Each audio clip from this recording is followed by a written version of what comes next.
क्या बीजेपी अपना मुख्यमंत्री बिहार में नहीं बनाएगी?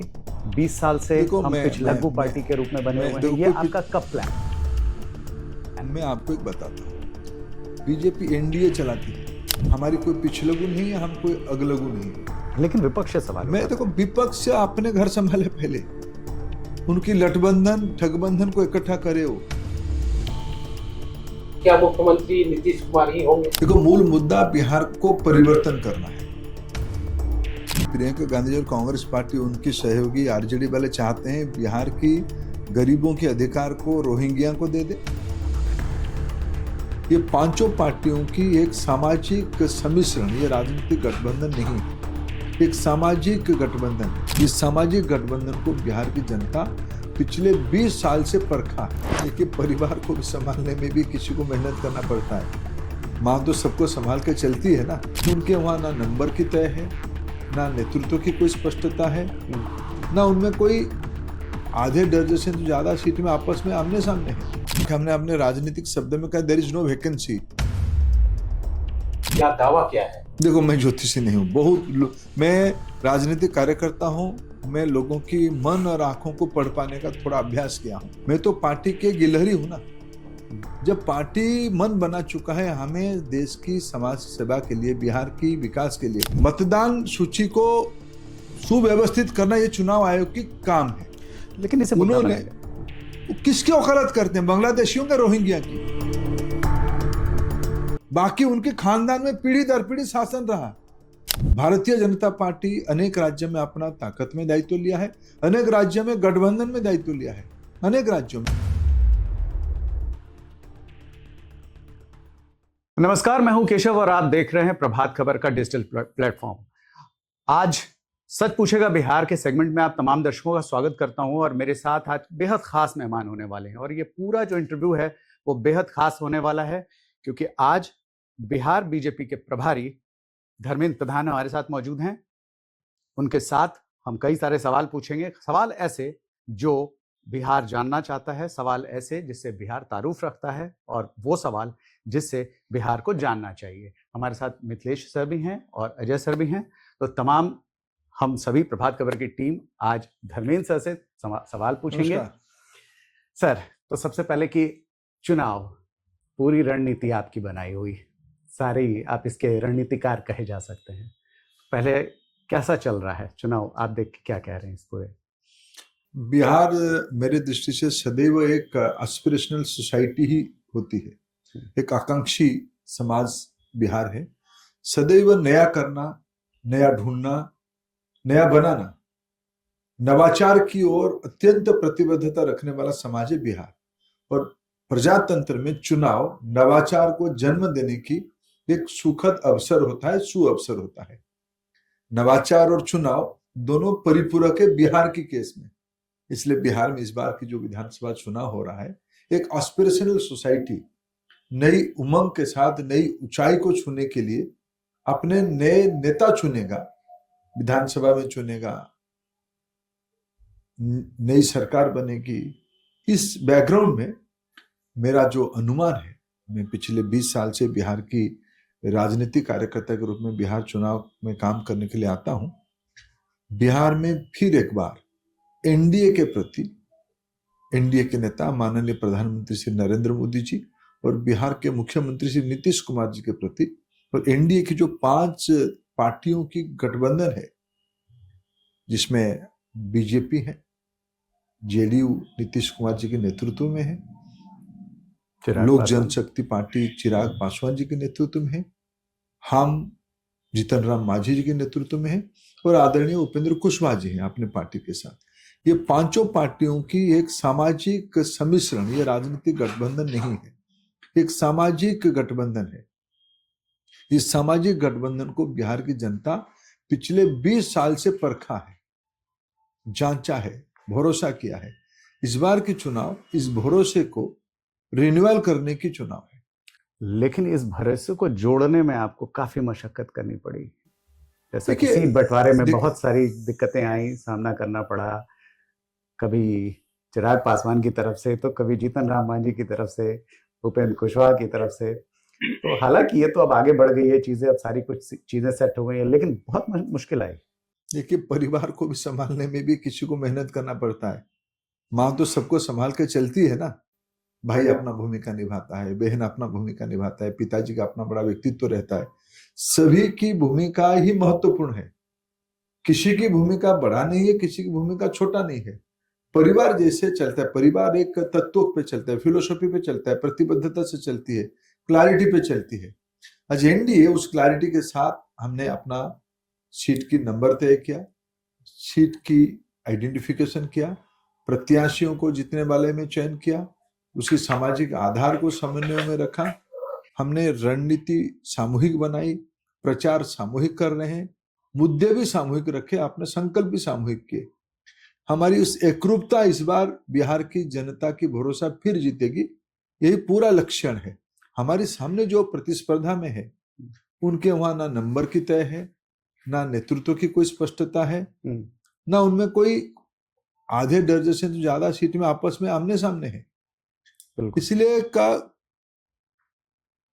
बनावटी गठबंधन और एक राष्ट्रीय गठबंधन, जनतांत्रिक गठबंधन, इन दोनों में आज मुकाबला हो रहा है। बिहार की जनता परिपक्व है, कोई दुविधा नहीं है बिहार की जनता के सामने। लेकिन विपक्ष लगातार इस पर सवाल उठाता रहा है और कहता रहा है कि एनडीए में फूट है, दरार है, कई तरह की खबरें आई जिस तरह से हम लोगों ने देखा। और आप क्या कहना चाहेंगे अब तमाम दर्शकों को? देखिए, उनकी डेस्परेशन है, हमने तो अपना दिखाया। पिछले कई महीनों से एनडीए विधानसभा स्तर पे मिलके गया, जिला स्तर पे मिलके गया, प्रधानमंत्री जी के चुनाव के पहले पर्याप्त दौरे हुए, हमने विकास की उपलब्धियों को लेकर समाज के सामने गया, मुख्यमंत्री जी उसके राज्य में नेतृत्व किए, तमाम एनडीए के सहयोगी उनके साथ रहे, चुनाव घोषित हुआ, हमने अपना सीट शेयरिंग ठीक से किया, हमने चयन ठीक से किया प्रत्याशियों को, हम कैंपेनिंग आज इकट्ठा कर रहे हैं, कल हमने संकल्प भी इकट्ठा किया। तो कंफ्यूजन कहाँ है? जिनके घर ही नहीं बन पाया वो कह रहे हैं कि कंफ्यूजन है। कंफ्यूजन लीडरशिप को लेकर है। आपने जैसा कहा कि एस्पिरेशनल स्टेट, यहाँ का सोसाइटी प्रजातंत्र के प्रति, लोकतंत्र के प्रति एक नए उमंग के साथ वो वोट में जाएगी और नए तरह का समाज बनाने की दिशा में। तो कंफ्यूजन यहाँ से शुरू होता है कि क्या मुख्यमंत्री नीतीश कुमार ही होंगे? देखो, मूल मुद्दा बिहार को परिवर्तन करना है। मैंने कहा ना, एक लेवल प्लेइंग फील्ड तक हम इसमें पिछले 20 साल में नीतीश जी के नेतृत्व में ले आए। अभी भी तो हमने कहा कि हमने अपने राजनीतिक शब्द में कहा देयर इज नो वैकेंसी, यहाँ कोई वैकेंसी नहीं है। जिनके वहां वैकेंसी है वो अपना दायित्व किसी को नियुक्त करते हैं। हमारे वहां, मैंने कहा, हमारे देश की प्रधानमंत्री नरेंद्र मोदी जी और राज्य के मुख्यमंत्री श्री नीतीश कुमार जी, हमने कहा डबल इंजन की सरकार है, डुअल कैपेसिटी की गठबंधन है, दो सरकारों की ताकत बिहार को लिफ्ट करने के लिए, परिवर्तन बिहार को करने का, नई बिहार बनानी है। हमने पिछले 20 साल से लोगों के आशीर्वाद से, बड़े मेहनत से, क्या आप यहाँ सामाजिक जीवन में आप भी जुड़े हो, आपकी अखबार की बड़ी भूमिका रही है, अभिव्यक्त बिहार में भी रही है, आज भी बिहार के एक प्रमुख ओपिनियन मेकर आप हो। क्या पिछले 20 साल में बिहार की नवाचार नहीं हुई है, नया परिवर्तन नहीं हुआ है, इंफ्रास्ट्रक्चर में डेवलपमेंट नहीं हुआ है, लॉ एंड ऑर्डर की सब्सटेंशियल फर्क नहीं आई है, महिलाओं की सशक्तिकरण नहीं हुई है, यहाँ नया रोजगार सृजन की नई कृषि उद्यम नहीं हुआ है? क्या ये पर्याप्त है? क्या शायद मेरे जैसे व्यक्ति कहेगा शायद पर्याप्त नहीं है, इसीलिए नया उमंग चाहिए, एक नया लीप फ्रॉगिंग की आवश्यकता है और एक कदम बढ़ाना है। इसमें हमारी स्पष्टता है, एनडीए उसकी नेतृत्व कर रहा है, एनडीए की बिहार के नेता श्री नीतीश कुमार जी। क्या ऐसा लगता है क्या कि एनडीए के भीतर नीतीश कुमार को लेकर जो साख गोई 2005 के चुनाव में, 2010 के चुनाव में, 15 और 20 के चुनाव में, कुछ चुनाव आपके साथ उसके साथ लड़े भी नहीं थे, शायद 2015 वाला चुनाव, लेकिन आपने जब भी साथ में आप गए, नीतीश कुमार को चीफ मिनिस्टर पहले घोषित कर दिया। इस चुनाव में क्या दिक्कत है? वैकेंसी नहीं, मैंने कहा कि नीतीश कुमार है ही मुख्यमंत्री, हमने बहुत बड़ी बहुमत की और हम जा रहे हैं, इसको माननीय प्रधानमंत्री जी ने स्पष्ट रूप में घोषणा किया है। बहुत बड़ी बहुमत, क्या दावा क्या है? देखो, मैं ज्योतिषी नहीं हूँ, मैं राजनीतिक कार्यकर्ता हूँ, मैं लोगों की मन और आंखों को पढ़ पाने का थोड़ा अभ्यास किया हूँ। मैं बिहार में लगभग पिछले महीना भर में 50 से ज्यादा विधानसभाओं को प्रत्यक्ष दिखने के लिए गया हूं।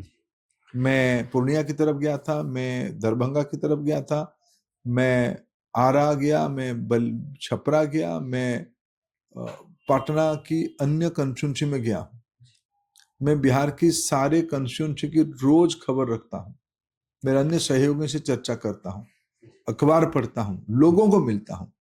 मैं स्पष्ट रूप में बिहार की जनता की पुनः एनडीए के प्रति आशीर्वाद करने वाला मन को पढ़ पा रहा हूं। सर, आप एनडीए आपने ये कहा कि नो वैकेंसी है यहाँ मुख्यमंत्री की, तो क्या आप ऐसा कह रहे हैं कि 2025 अब जो चुनाव परिणाम आने वाला है उसमें एक बार फिर नीतीश कुमार ही मुख्यमंत्री अभी तो हमारा नेता हुई है।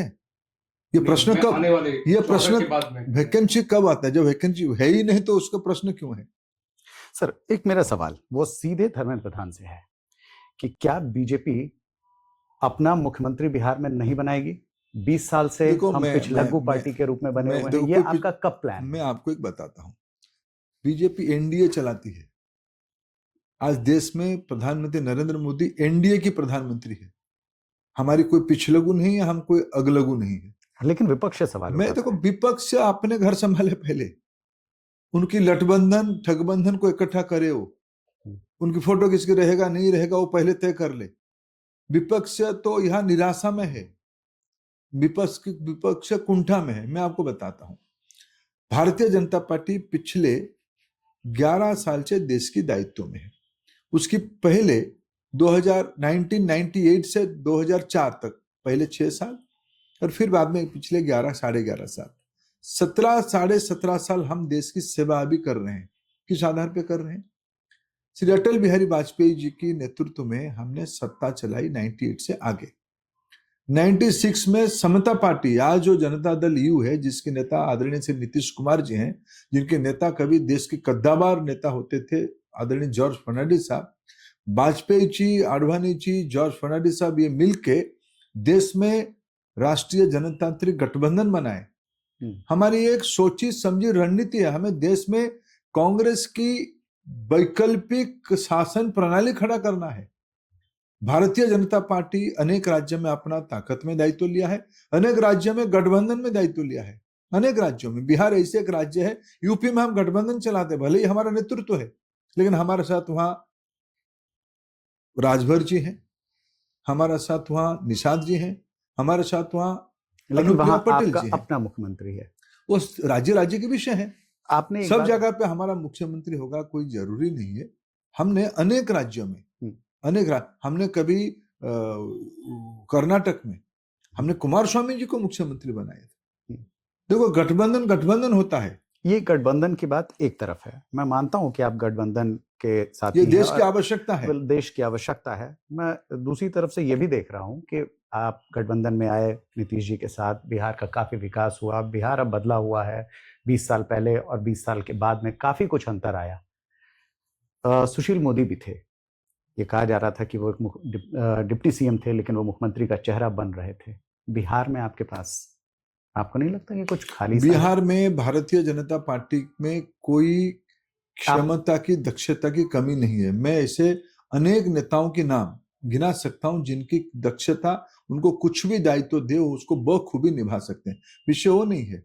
भारतीय जनता पार्टी एक कैडर बेस्ड पार्टी है, एक निर्दिष्ट विचार और एक प्रतिबद्धता के साथ काम करने वाला पार्टी है। हमारी विषय व्यक्ति नहीं है, हमारे विषय, मैं उसी पर आना चाहूंगा। हमारे विषय प्रसंग, हमारे विषय प्रतिबद्धता, हमारे विषय राष्ट्रहित, हमारे विषय राज्य हित, ये सर्वोपरि है। इसके लिए बाकी कोई ना कोई तो चेहरा बनेगा। हम यहाँ कॉन्शियसली, हमारे यहाँ की प्रधानमंत्री जी स्पष्ट रूप में उसको कहें, हम बिहार में एनडीए की नेतृत्व में चुनाव लड़ रहे हैं। उसको स्पष्टता के साथ, बड़े सूक्ष्मता के साथ, बड़े बारीकी से हम उसको व्यवहार में लाए हैं। लोगों को, उस मॉडल को लोगों की आशीर्वाद है, लोगों की पसंद है। ये मेरे तेरे विषय नहीं है, पिछले 20 साल का परखा हुआ व्यवस्था है। बीजेपी कार्डर बेस्ड पार्टी है। क्या बीजेपी का कार्डर, आपने कहा कि मैं लोगों तक गया, मिला, क्या बीजेपी नहीं चाहती, बीजेपी के कार्डर नहीं चाहते कि उनका मुख्यमंत्री हो, विकास और तेज हो अन्य राज्यों की तरह? बीजेपी के कैडर चाहते हैं बिहार की विकास हो, बिहार के नौजवानों को और अवसर मिले, बिहार की माताओं को और संपन्नता आए, बिहार के समाज में और भाईचारा बढ़े, बिहार और फले फूले विकसित हो, बिहार की सड़कें ठीक हो, बिहार की इंफ्रास्ट्रक्चर ठीक हो। मैं दरभंगा एयरपोर्ट के सामने इस बार जाके आधा घंटा खड़ा रहा। मेरे को लोगों ने कहा कि 16 विमान उतर रहा है। छठ के दिनों में लोगों के मन में मैं आनंद देखा, खुशी देखा। वो खुशी बिहार की प्रतिबद्धता के साथ मैं जुड़ता हूँ। भारतीय जनता पार्टी उसी खुशी को बिहार में सर्व परिवार में ले जाए, ये हमारी दायित्व हम मानते हैं। बीजेपी कार्यकर्ता देखो 243 लोग चुनाव लड़ रहे हैं, बहुमत से जो बनेगा वो सरकार बनेगा, वो एनडीए का जो आने वाला है।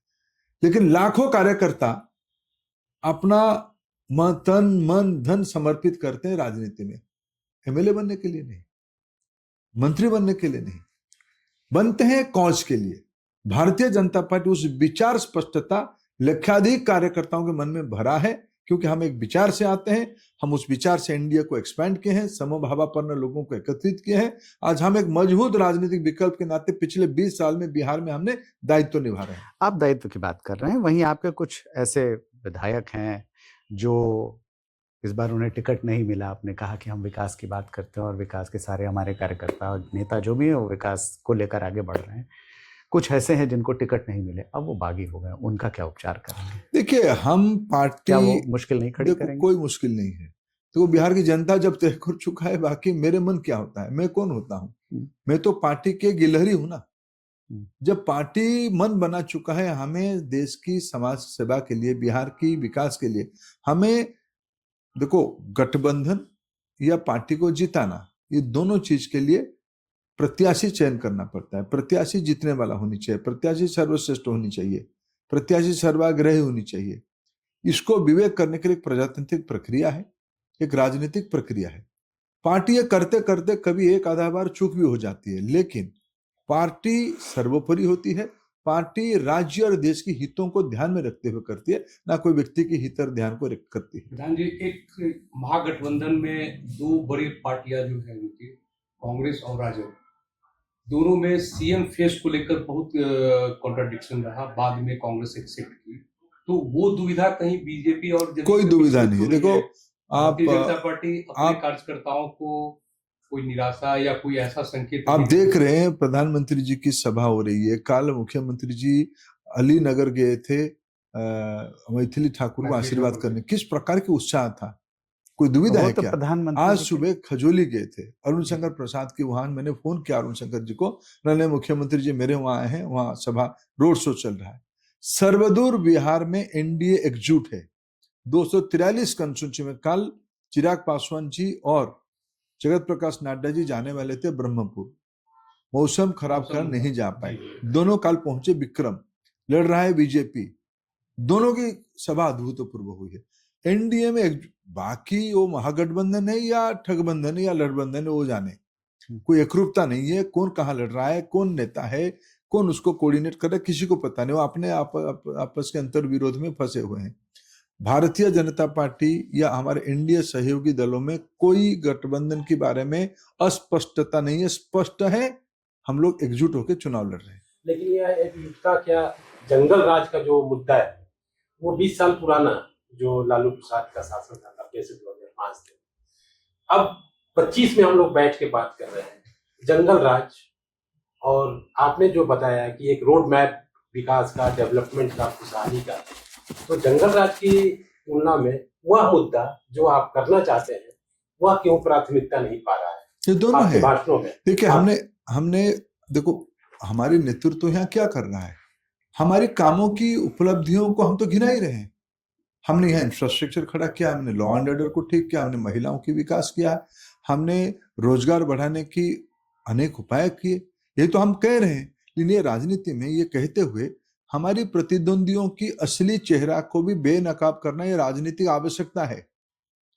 क्या जंगल राज में जो जो काम हुए थे ये भूलने लायक काम था?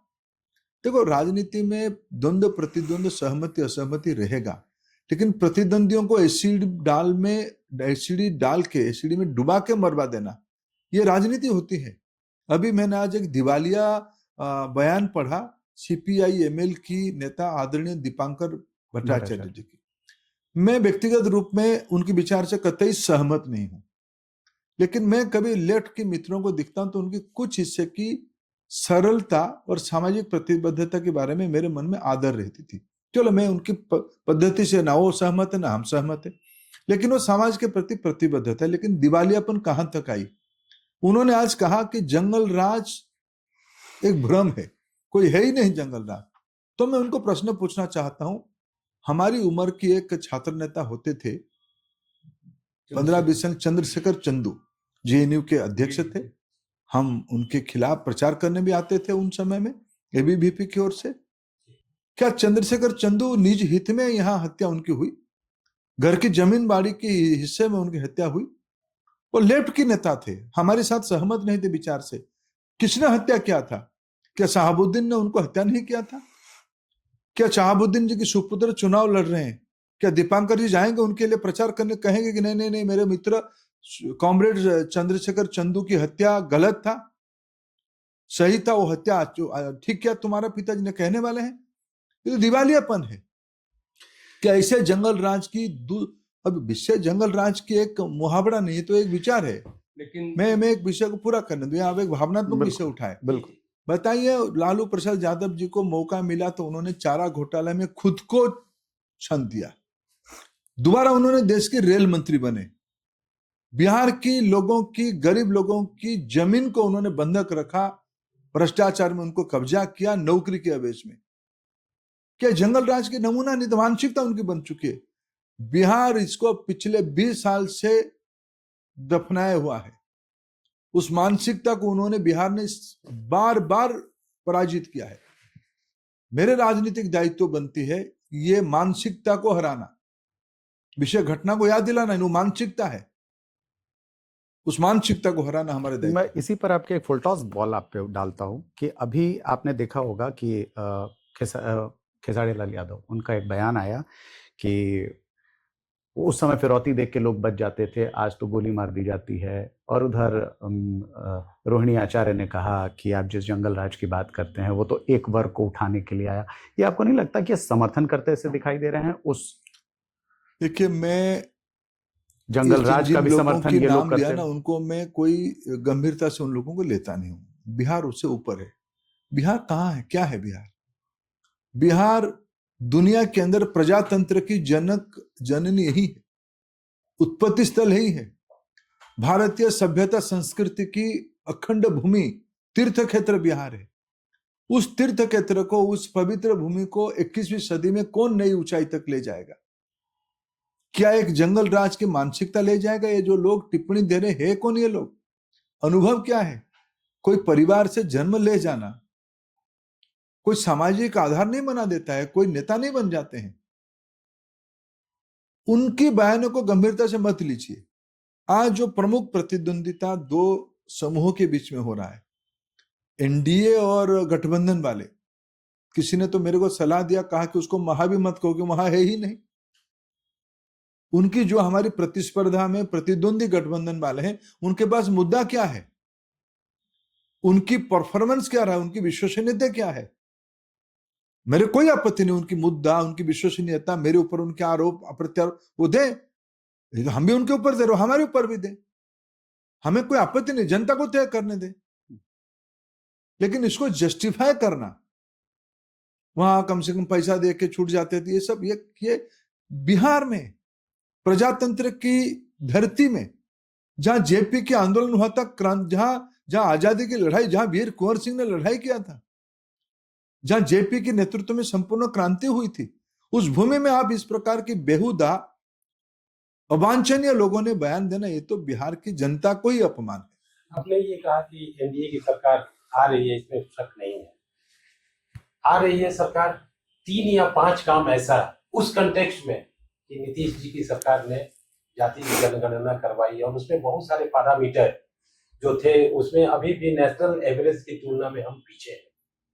तो उस कंटेक्स्ट में आपके सामने क्या विजन होगा बिहार को आगे ले जाने? देखिए, मैं आपको सहज 2-3 चीज की जो आने वाले दिनों में बिहार में होने वाला है, जो तय है वो होगा, मैं आपको 2-3 चीज बताता हूँ। मैंने दरभंगा एयरपोर्ट के नाम लिया। बिहार में हमने कल के संकल्प पत्र में कहा, मैं न्यू एज इकोनॉमी की ओर ले जाएंगे। प्रधानमंत्री जी ने पहली बार देश में अनेकों प्रधानमंत्री पहले भी रहे हैं, सबने अच्छा काम किया, देश के लिए काम किया, मैं उनको नमन और आदर करता हूं। लेकिन ये एक प्रधानमंत्री है जिन्होंने भारत की पूर्वी हिस्से को प्राथमिकता में लाया, पूर्वांचल से लेकर पूर्वोत्तर तक, बंगोपसागर से हिमालय की तलहटी तक, ये जो पूर्वांचल है, अगर पिछले 11 साल में मैं एक एक कदम प्रधानमंत्री मोदी जी का समीक्षा करता हूं, उसकी अगर लायन शेयर कहीं जाता है तो पूर्वी भारत को जाता है। जितने सारे रिफॉर्म हुए, जितने सारे इंफ्रास्ट्रक्चर इन्वेस्टमेंट हुए, उसकी लायन शेयर पूर्वी भारत को आया और बिहार जैसे प्रांतों को आया है। अभी तो मैं जब गंगा जी के उस पार था राजनीतिक प्रवास में, मैंने सुना सिलीगुड़ी से गोरखपुर तक 6 लेन बनने वाला है, समृद्धि की महामार्ग बनने वाला है। बिहार में मखाना बोर्ड बनी है। दुनिया आज न्यूट्रियस फूड की पीछे दीवाना हुई है। बिहार में उपजने वाला मक्काई, मखाना, साग, सब्जी, नेचुरल फार्मिंग के सारे उपज आने वाले दिनों में यहीं से दुनिया की सप्लाई चेन बनने वाला है। बिहार एक ज्ञान आधारित समाज है। हमने सेमीकंडक्टर इंडस्ट्री के बारे में कहा है, हमने आईटी सेक्टर के बारे में कहा है। वो दिन दूर नहीं है जहां मैं तो इस सपने में देख के मेरे को बहुत आनंद, मैं भारत की शिक्षा विभाग के दायित्व में हूँ। इन दिनों में मैंने 2 कैंपस की लोकार्पण के साक्षी रहा। प्रधानमंत्री जी ने दोनों को लोकार्पण किया। आईआईटी पटना की एक एक्सटेंशन कैंपस का शुरुआत किया, फाउंडेशन स्टोन दिया, और एनआईटी पटना की नई भवन की लोकार्पण किया। बिहिटा एयरपोर्ट और सोन नदी की तट तक मैं तो सपना देख रहा हूं ये कब नया सिलिकॉन वैली बन जाएगा। बिहार के नौजवान आने वाले दिनों में विश्व की कामकाज की आवश्यकता बिहार में रह के ही तो पूरा करेंगे। जो जीसीसी की कल्पना आने वाले दिनों में, मैं तो बिहार की अंदर टैलेंट पूल जिस प्रकार की है, स्किल पूल जिस प्रकार की है, इसकी आधारित एक नई इकोनॉमिक वेव, क्योंकि मोदी जी ने, कभी आपने सुना भारत की कोई बजट में पूर्वोदय की बात कही गई थी? पहली बार इस बार बजट में आदरणीय वित्त मंत्री निर्मला सीतारमण जी ने प्रधानमंत्री की विजन को पॉलिसी में कन्वर्ट किया। पूर्वोदय होगा, यानी कहां होगा? बिहार में होगा, झारखंड में होगा, बनारस में होगा, पूर्वांचल में होगा, बंगाल में होगा, उड़ीसा में होगा। इसकी एपिक सेंटर पटना होगा, बिहार होगा। लेकिन एक सवाल यह है कि बिहार में आधे से अधिक वोटर जो हैं वो यूथ हैं, 20 से 30 साल की उम्र के, 18 से 30 साल की उम्र के, और उनमें बहुत ज्यादा निराशा। आपने जितनी बातें कही वो फ्यूचर की बातें, आपने दरभंगा एयरपोर्ट की बातें कही। मैं दरभंगा का रहने वाला प्रेजेंट हूं। की बात कह रहा हूँ।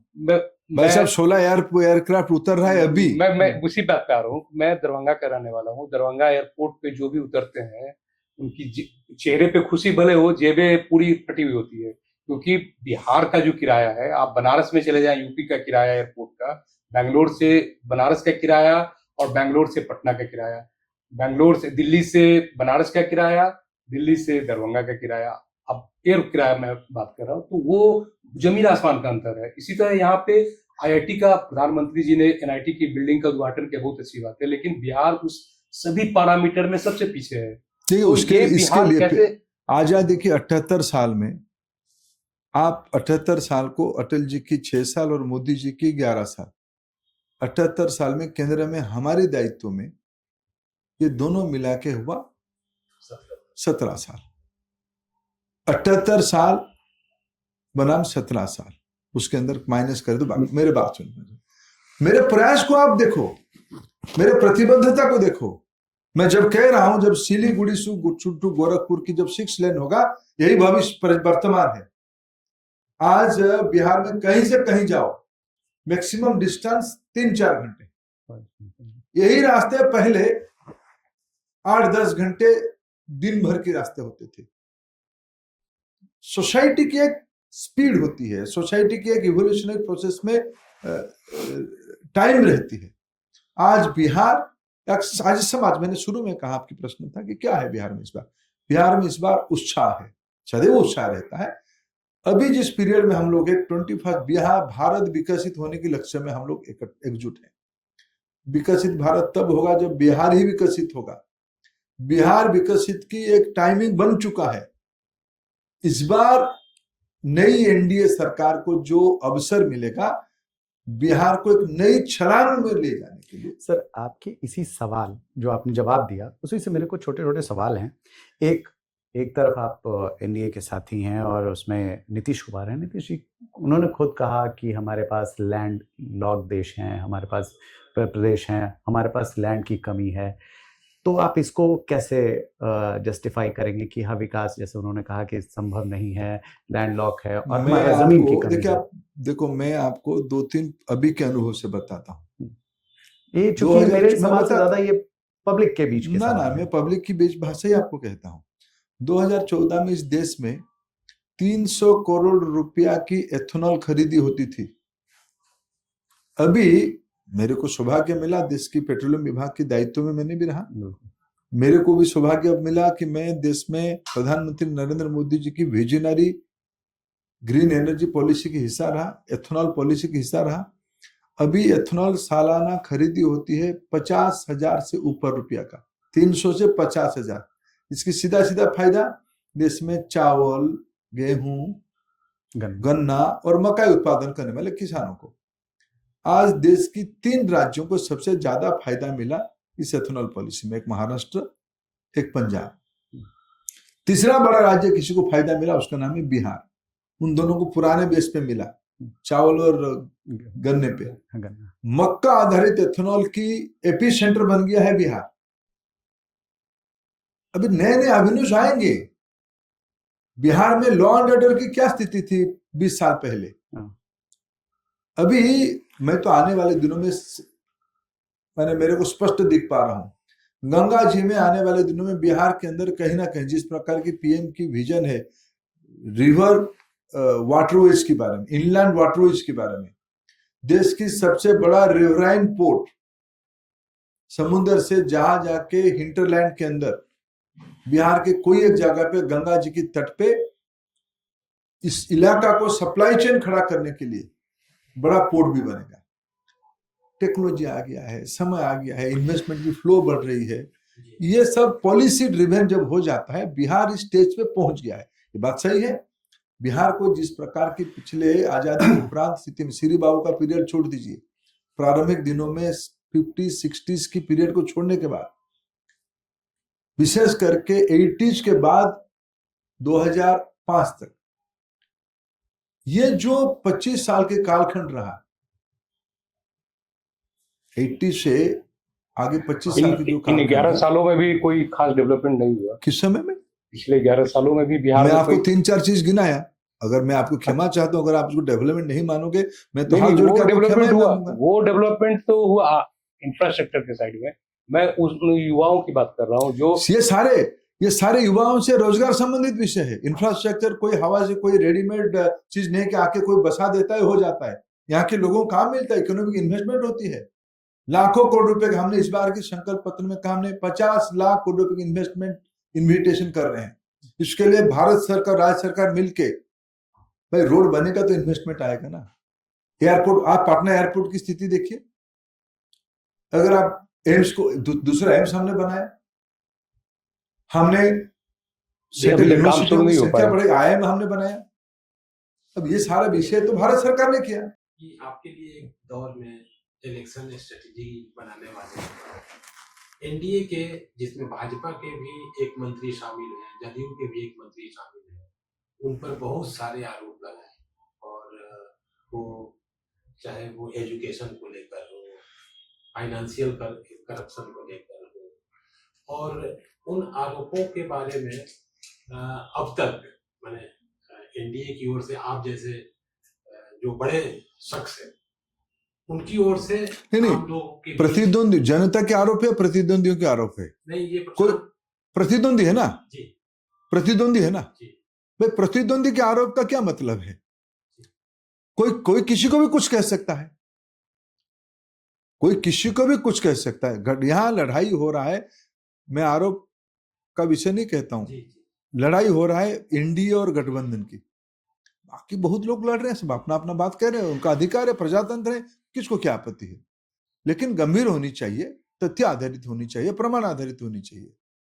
सर, आज प्रियंका गांधी भी थी बेगूसराय पे उन्होंने जनता को संबोधित किया और बहुत सारी चीज़ें जो अभी हम लोग आपस में बातचीत कर रहे थे और विकास का जो आप मॉडल बता रहे थे उस पर वो उनका कटाक्ष था कि बीजेपी वाले लोग सिर्फ सपने बेचते हैं और वो सपनों की बात करते हैं, भविष्य की बात करते हैं, वर्तमान की बात नहीं करते। वहीं दूसरी तरफ उन्होंने कहा कि आपके हक अधिकारों को मारा जा रहा है और तीसरा उन्होंने सवाल उठाया कि एसआईआर जो किया गया उससे लोगों के हक मारे जा रहे हैं। इसका क्या जवाब है?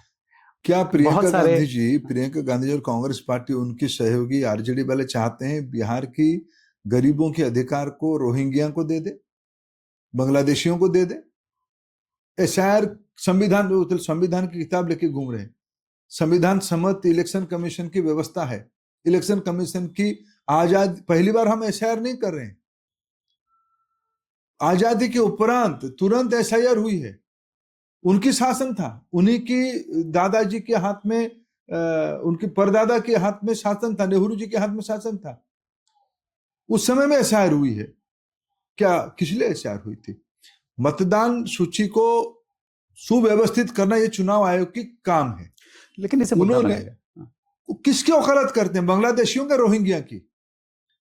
बाकी उनके खानदान में पीढ़ी दर पीढ़ी शासन रहा। वो लोगों को निराश्रित किए, लोगों को ठगे, लोगों को छलना किया। इसीलिए लंबे समय उनको विपक्ष में बैठने की मौका दिया जा रहा है। ये सामंतवादी लोग हैं। वो मानते हैं कि हम ही इस देश से, हमारी जागीर है देश चलाना, और किसी की व्यक्ति को और कोई व्यक्ति के सामान्य, वो मोदी जी हो या नीतीश कुमार, इनकी हिम्मत कैसे वे लोग देश की दायित्व में आ जाते हैं, राज्य के दायित्व में आ जाते हैं? हमारी दायित्व है देश को राज करना। हम देश की सेवा करना चाहते हैं। ये देश की जनता की निर्णय है।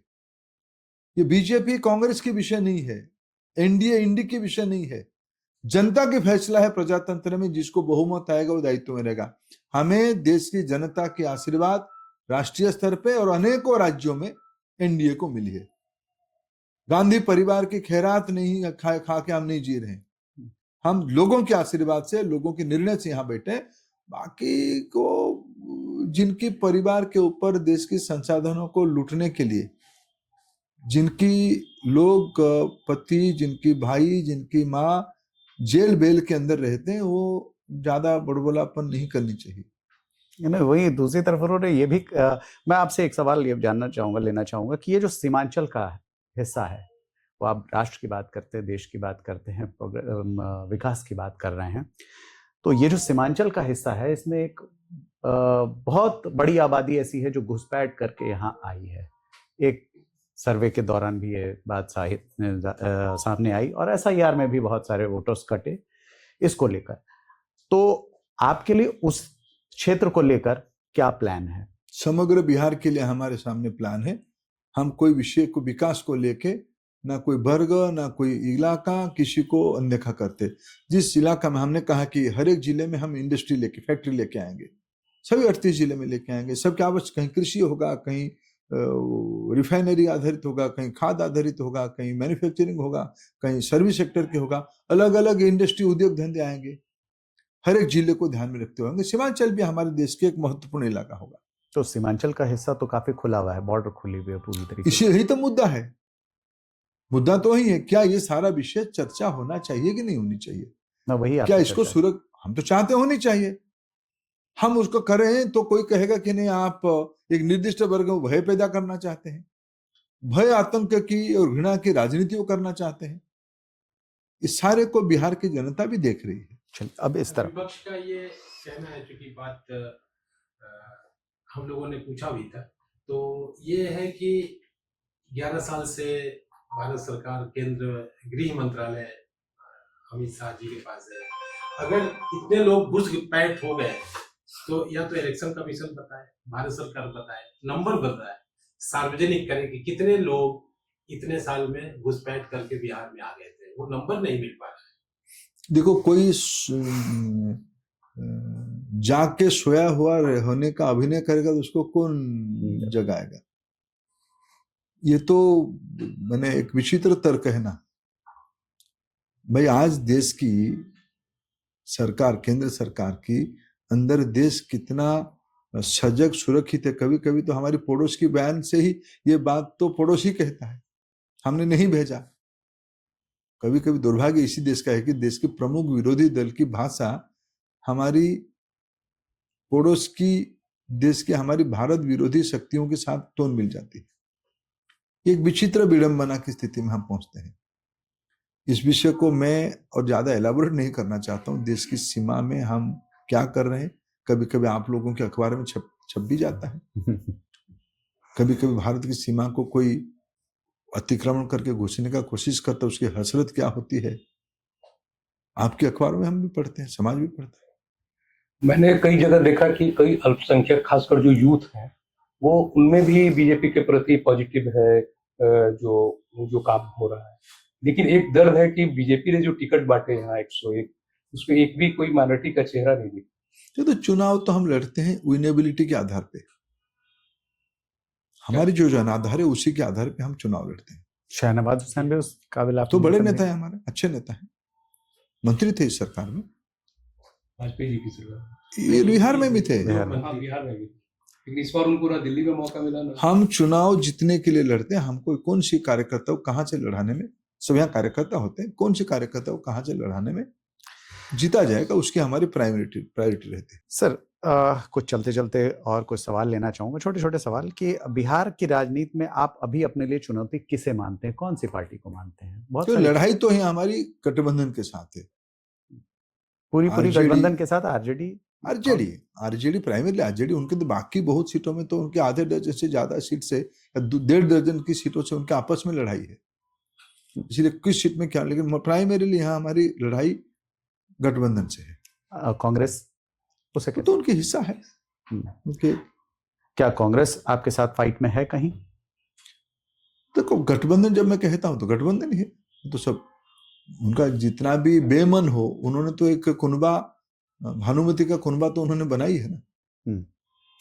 अच्छा, प्रशांत किशोर बिहार में खड़े हो रहे हैं, वो काफी डेटा के साथ, फैक्ट के साथ, चुनावी रणनीति के साथ अपनी बातें करते हैं। आपको क्या लगता है वो कितने प्रभावी होंगे बिहार में? लड़ाई, फिर मैं विनम्रता से कहूं, लड़ाई एनडीए वर्सेस गठबंधन के बीच में हो रही है।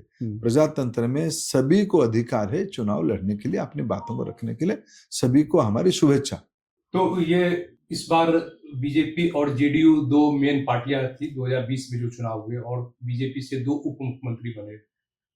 अगर एनडीए की सरकार बनती है तो इस बार चिराग पासवान भी है, तो क्या उप मुख्यमंत्री तो एक ही होंगे? उप मुख्यमंत्रियों की संख्या क्या बढ़ने वाली है? प्रचंड बहुमत के बाद हम उस विषय को तय कर लेंगे। पहले से नहीं, जैसा कि महागठबंधन है जो आपका तो उनके कंपल्सन है ना, उसमें भी मैंने जो सुना, जिनको उन्होंने उप मुख्यमंत्री के नामित किया वो 2 घंटे तक होटल के नीचे नहीं आए प्रेस कॉन्फ्रेंस में। उनका वो वेट कर रहे हैं, पता भगवान को, उनको हमारे पुराने मित्र भी है वो, कभी कभी भेंट मुलाकात इन दिनों में मेरे हुई भी है, हाय हेलो भी हुई है, नमस्कार पाती राम राम तो हुई है। और दूसरा पोस्ट खाली रखा है, तो कौन बनेगा, क्या बनेगा, कब बनेगा, उसको कोई ठिकाना नहीं है। ये मजबूरी का गठबंधन है, मौका परिस्थिति का गठबंधन है, कुंठा की गठबंधन है। तो कई सारे गठबंधन से कुछ लोग आफ्टर इलेक्शन आ भी सकते हैं आपके साथ। अभी तो मैं बहुत जिम्मेवारी के साथ कहता हूं, एनडीए एक प्रचंड बहुमत की ओर बढ़ रहा है। सर एक सवाल कि बीजेपी के ऊपर ये आरोप लगते रहे कि काफी जोड़ तोड़ की राजनीति करने वाली पार्टी है, वो आफ्टर इलेक्शन एक बड़ा खेल कर सकती है। चर्चा बिहार की राजनीति मैं जब आपको बहुत बड़ा बहुमत की बात कहता हूं, ये नौबत कहाँ आएगी? बिहार की जनता इस नौबत इस बार नहीं देखी। तो देखा आपने कि हमारे साथ धर्मेंद्र प्रधान थे, जिन्होंने हमारे तीखे सवालों के जबरदस्त जवाब दिए। बहुत सारे ऐसे सवाल थे हमारे जिन्हें बिहार की जनता जानना चाहती थी, समझना चाहती थी, जिस पर उन्होंने काफी अच्छे तरीके से जवाब दिया और बताया कि किस तरीके से उनका बिहार के विकास का मॉडल है और किस तरीके से बिहार के विकास को लेकर बीजेपी एनडीए गठबंधन आगे बढ़ना चाहता है। बहुमत मिला तो अपना वादा पूरा किया जाएगा, और जिस तरीके से बिहार में 20 सालों में एनडीए गठबंधन ने विकास किया है वो गंगा और आगे बढ़ाई जाएगी। तो लगातार इसी तरह बने रहिए प्रभात खबर डिजिटल के साथ। नमस्कार। प्रभातखबर.com, विश्वास वही, रफ्तार नहीं।